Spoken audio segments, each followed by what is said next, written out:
A'r camgymeriadau'n dod, a dyma Owen. Lan fan hyn at Kenny o gwmpas Cochlan. A mae'n cael ei harbed oddi ar y linell gan Scott Tancock. Camgymeriadau elfennol Llanelli yn cael ei hunain mewn i drwbl, ond Tancock yn y fan ar lle i glirio oddi ar y linell. Pete. Hir ganddo fe i roi pwysau ar yr amddiffyn. Mae'r camgymeriad yma yn gol. Wel, allan o ddim byd, y bel hir gan Nathan Pete. Oedi yn yr amddiffyn rhwng Lee Bevan a Cochlan, a Jack Kenny yn cael blaen trod pwysig iddi cyn rwydo. Y gol agoriadol yn dod munud cyn yr hanner. Y chwaraewyr y derwyddon ar lawr. Yn goi yn parhau i fynd. Yn goi at George. Cyfle fan hyn i Mickey George! Mickey George sydd yn sgorio ac yn dod ar sgôr yn gyfartal ar Barkstub yn Heath. Ond mae'r diolch i gyd i Emil Ngoi yn bwydo George. A gyda'i ail gyffyrddiad, mae George yn ei chladdu ddi. Heibio i Michael Jones, Llanelli 1, y derwyddon 1. Kenny ysgoriwr. Heibio i Bevan, parhau i fynd. Kenny mynd yr holl ffordd ac ar draws o Tancock. Mae yna wthiad arno fe, mae'n gico'r smotyn.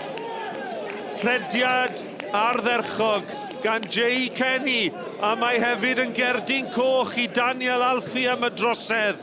Rhediad uniongyrchol mewn i'r cwr Cosby.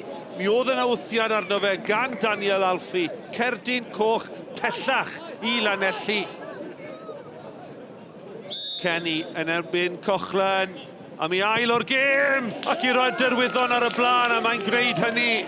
65 o funudau wedi chwarae, y derwyddon ar y blaen am yr eildro.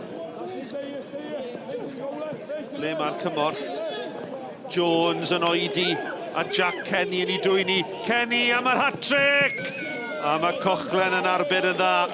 Ergyd Ishel a Scott Cochlan yn y fan ar lle i gadw Llanelli yn y gêm. Evans ar gig gornel. Pete yn codi, y cyffyrddiad lleiac, mae mewn. A fe Dean Rittenberg gafodd y cyffyrddiad ola.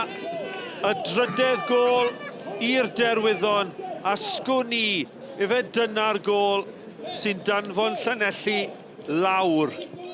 Na, mae'n neis i ennill ar ei gael yr un i fath ebyn os pan nhw'n mynd lawr. A ni ddim cyrraedd nhw tan y gêm ola, ond mae'n neis i gael ar rwan, dyn ni'n saff, dyn ni wedi gwneud o, dyn ni'n gyrru nhw i lawr hefyd, dyn ni'n cael dipyn o 12 gemau caled yn ebyn os, so dyn ni'n hapus rwan. I don't think it's about motivation. I just think it's about changing mindsets. About, you know, like I just said in there, we come in week in, week out, and it's as if we're used to it. It's as if we expect it.